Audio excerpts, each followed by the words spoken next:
Assalamualaikum warahmatullahi wabarakatuh. Halo teman-teman semua, selamat datang lagi di channel saya. Kali ini kita akan memberikan materi tentang pembelajaran otomotif. Mari kita simak penjelasannya sama-sama. Baiklah, di sini saya akan menjelaskan materi tentang sistem bahan bakar bensin.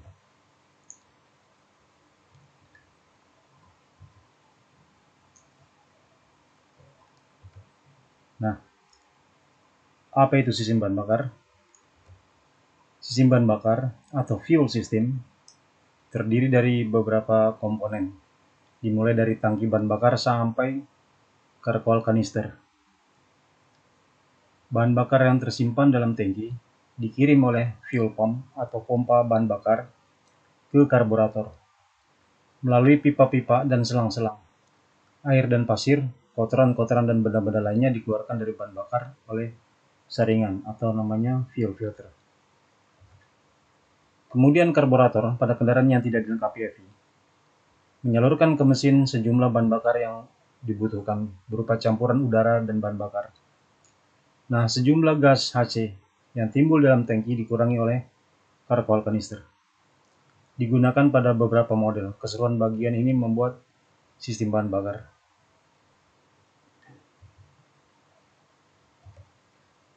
Nah, untuk komponen sistem bahan bakar sendiri yaitu kita lihat ini mulai dari tangki atau fuel tank, kemudian melalui pipa-pipa atau fuel line, ya, fuel emission control, kemudian ada karkol kanister, ada fuel filter, fuel pump, kemudian ke karburator. Nah, ini komponen-komponen dari sistem bahan bakar. Nah, tangki bahan bakar. Kita mulai dari tangki bahan bakar. Tangki bahan bakar terbuat dari plat baja tipis. Tangki ini biasanya ditempatkan di bawah atau pada bagian belakang kendaraan untuk mencegah terjadinya kebocoran dan mencegah benturan. Bagian dalam dilapisi dengan bahan anti karat. Tangki bahan bakar dilengkapi dengan pipa untuk pengisian bensin, sebuah baut penguras atau drain plug untuk mengeluarkan bahan bakar, dan sebuah alat pengukur atau fuel cylinder gauge yang dapat menunjukkan sejumlah bahan bakar yang tersimpan di dalam tangki. Selain itu, pada tangki dibagi-bagi dalam beberapa bagian dengan pemisah atau namanya separator. Pemisah-pemisah ini berfungsi sebagai damper. Bila kendaraan berjalan atau berhenti secara tiba-tiba, atau bila berjalan di jalan kasar. Nah, kita lihat bisa lihat gambar dari tangki. Ya, di sini dari lubang masuknya. Kemudian ada selang udaranya. Nah, ini pemisah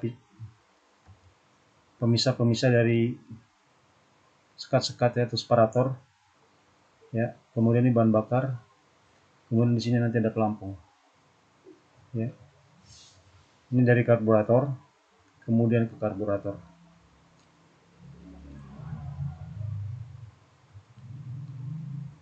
Nah, saluran bahan bakar. Bahan bakar dialirkan dari tangki ke karburator melalui saluran bahan bakar, pipa, dan selang. Umumnya saluran diletakkan di bawah tangki, di bawah rangka atau lantai kendaraan yang dilindungi oleh penahan untuk mencegah terjadinya benturan batu atau kondisi jalan. Oleh sebab itu, pipa bahan bakar dibuat dari plat seng atau zinc plate dan tembaga atau copper line steel. Bagian lain yang dihubungkan ke mesin terbuat dari karet atau rubber hose.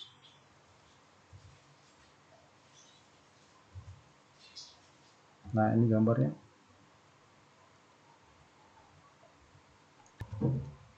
Nah, seperti lihat di gambar ini, ya, saluran bahan bakar dari fuel tank, fuel line, pipa bahan bakar, kemudian ke karburator.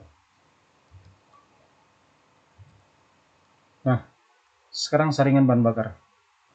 Bahan bakar ada kalanya mengandung kotoran dan air. Bila keduanya masuk ke dalam karburator, akan menyumbat saluran-saluran yang kecil, jet-jet, nozzle, dan sebagainya dalam karburator, yang dapat menimbulkan masalah pada engine. Saringan bahan bakar yang letaknya antara tangki dan fuel pump akan menyaring benda asing dari bahan bakar. Nah, kemudian elemen saringan menahan aliran bahan bakar dan menyaring air, pasir, kotoran, dan benda asing lainnya yang lebih berat. Dibandingkan dengan ban bakar, kotoran akan mengendap di bagian bawah saringan, sedangkan kotoran benda asing yang ringan menempel pada elemen. Saringan ban bakar tidak dapat diperbaiki dan harus diganti dalam 1 unit. Nah, ini kita lihat gambar saringan ban bakar. Nah, ini penting, perlu diperhatikan. Pertama, saringan ban bakar yang tersumbat akan menyebabkan berkurangnya jumlah pengiriman bahan bakar ke karburator saat dibutuhkan engine pada kecepatan tinggi atau beban yang besar. Kemudian saringan bahan bakar yang tersumbat juga menambah hambatan pada elemen. Selama mesin bekerja, bensin tidak dapat mengalir dengan lembut karena sejumlah besar kotoran tertinggal di dalam saringan. Oke. Kemudian fuel pump, pompa bahan bakar. Nah, karena letak tangki bahan bakar yang lebih rendah dari karburator, maka bahan bakar tidak dapat mengalir dengan sendirinya dari tangki bahan bakar ke karburator. Untuk mengalirkan bahan bakar tersebut diperlukan fuel pump. Ada 2 tipe fuel pump, yaitu pertama tipe mekanik dan tipe elektrik. Fuel pump tipe mekanik menggunakan diafragma dan biasanya digunakan pada kendaraan yang menggunakan karburator. Fuel pump tipe elektronik dapat dipakai pada mesin yang menggunakan EV. Ya, untuk EV ini nanti kita bahas setelah karburator selesai. Nah, pertama fuel pump tipe mekanik. Kalau kita lihat gambarnya, ya, di sini ada camshaft, kemudian di sini arm atau rocker arm, ya, kemudian ini pull rod, kemudian pegas diafragma, di sini katup masuk, ini katup keluar, ini karburator, ini dari saringan bensin.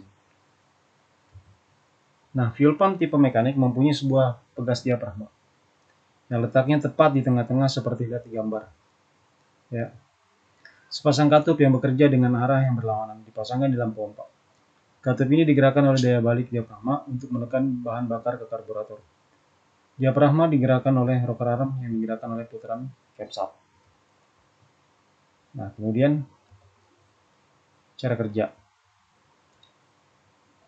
Cara kerjanya pertama langkah hisap.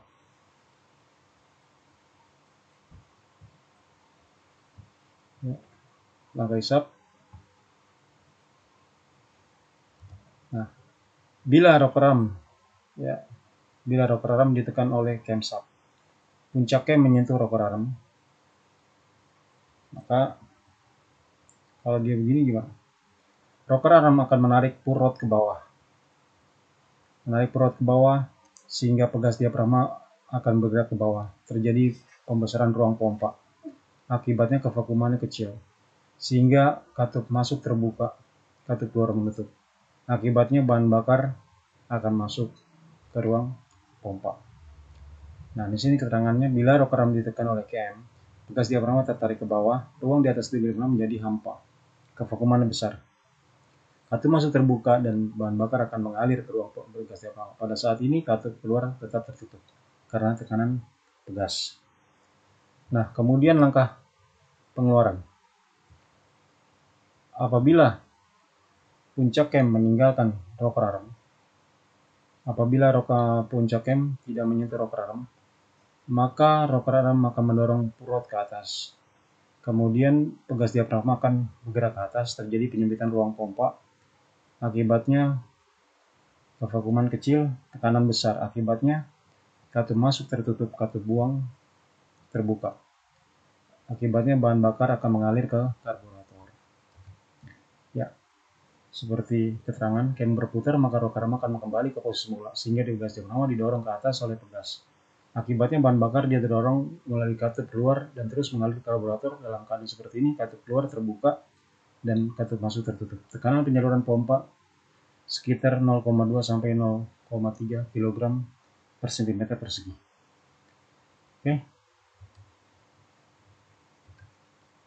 Nah, ini gambarnya. Jadi catatan, jadi karet diafragma akan menjadi buruk bila terkena oli mesin, blow by gas, dan lain-lain. Untuk mencegah hal ini, pada pull rod dipasang oil seal. Oil seal ini juga dapat mencegah bahan bakar mengalir ke silinder blok. Jika diafragma sobek, pada body pump juga diberi celah udara fan hole yang berfungsi untuk memudahkan menentukan kerusakan, kebocoran dari diafragma. Di samping itu, untuk memudahkan udara keluar bila saat diafragma tertarik ke bawah. Bila diafragma sobek, bahan bakar akan keluar melalui fan hole tersebut. Ya, referensi saya gunakan Toyota News App 1. Jadi Anda download Toyota News 1. Nah, di situ baca banyak keterangan juga. Saya rasa cukup. Sekian dan terima kasih. Assalamualaikum warahmatullahi wabarakatuh.